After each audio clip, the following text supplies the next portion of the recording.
December 1942. The winter over Eastern Europe was merciless. Snow blanketing the land, freezing breath, and turning every sound into an echo. After the carnage of Stalingrad, a small village near the northern front became a new German outpost. Burned houses, abandoned wells, silent windows. In one of those houses lived Anna Sokolova, a 20-year-old Russian woman. Her father was missing in action, her mother sick, and her little brother Pasha was barely 6, hungry and cold.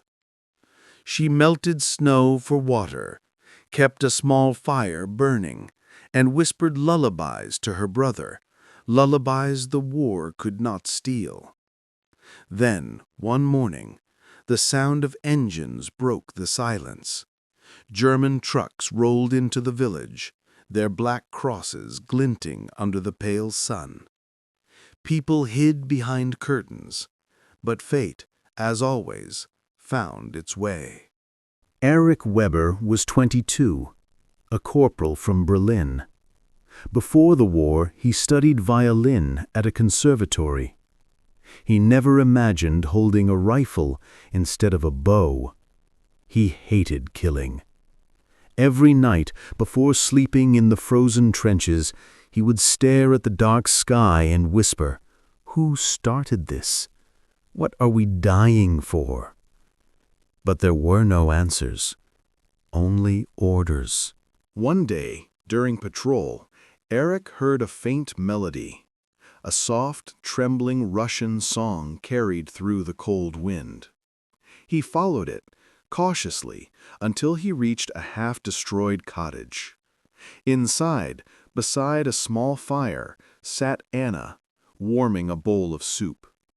Her brother was asleep on a blanket. Erich froze.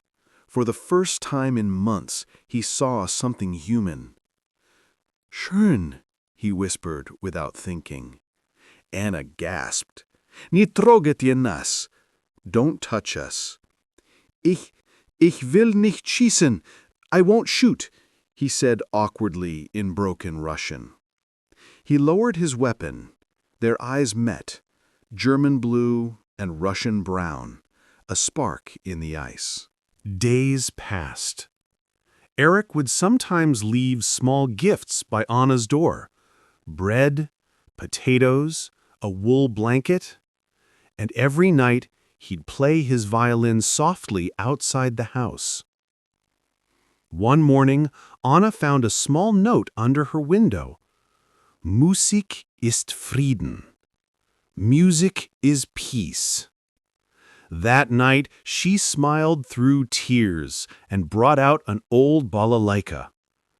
Their melodies met under the falling snow.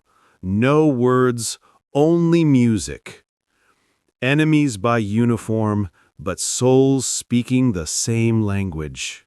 March 1943. The snow melted, and the war came roaring back. Artillery thundered from the east, the Red Army's counterattack. The German garrison was collapsing. Explosions lit the night as Anna hid in the basement with her brother. Erich burst in through the door, shouting, "Raus! Get out! Now!" He lifted the boy, dragging them to safety. Shells exploded nearby, the world shaking. "I'll take you away," he said. "No," she cried, "my mother's grave is here. This is my home." "Then you'll die here." "Better to die on my land than live running from it." He looked at her, not as a soldier, but as a man who finally understood what love meant. That night, Erich made his choice. He destroyed radio orders, burned maps, and jammed transmissions, helping Soviet troops advance. By morning, his officers discovered the sabotage. "Du bist ein Verräter. You are a traitor." Ich hab keine Feinde, nur Menschen. I have no enemies, only people. He was sentenced to execution at sunrise. The frost glistened red with dawn. Erich stood tied, facing the horizon. Anna ran from her house, tears freezing on her cheeks. Guards held her back. "Let him go!" she screamed. Hat dich geliebt, he said softly. Ich liebe dich, Anna. It loved you. I love you, Anna. The rifles fired. A white dove flew into the rising sun. The war ended, but peace felt like a ghost. Anna survived, but part of her soul was buried in the snow that morning. In her garden, beneath a small birch tree, she buried a tin box. Inside it, a photo of Erich and a fragment of his violin. Years later, her son Nikolai found it. Inside was a small note written in German. For Anna, when the war ends, keep playing the music. April 1945. The war was over, but the silence it left behind was heavier than the bombs. Anna returned to her village. Half of it was gone. Burned houses, shattered windows, and fields sown not with grain, but with graves. She sat on what used to be her home. Under the snow, something glimmered. A small piece of metal. It was part of Erich's violin. Her fingers trembled as she picked it up. You were right, Erich. Music, it survives. That night she made a small fire, alone under a broken chimney. Watching the flames, she swore to herself, I will not fade, not while your music lives. Years passed. People rebuilt. Children laughed again. But Anna's heart was still caught in that winter night when love was buried under gunfire.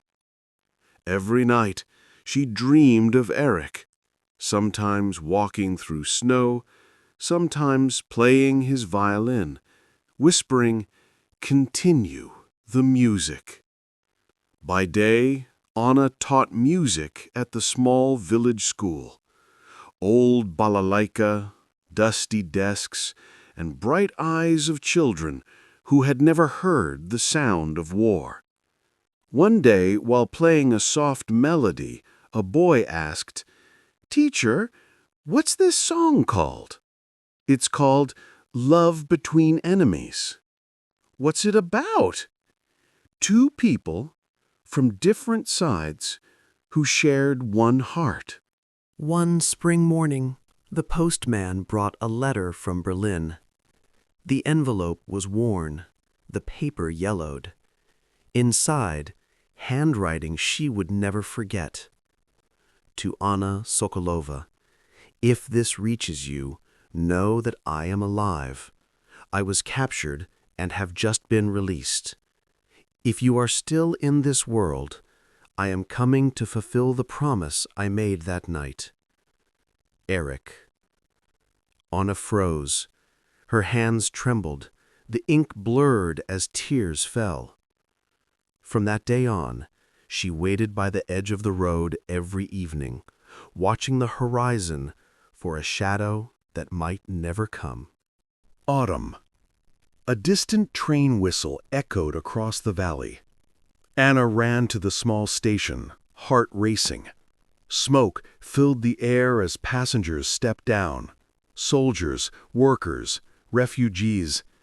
And then she saw him. Older, thinner, his eyes deeper, but unmistakably Erich.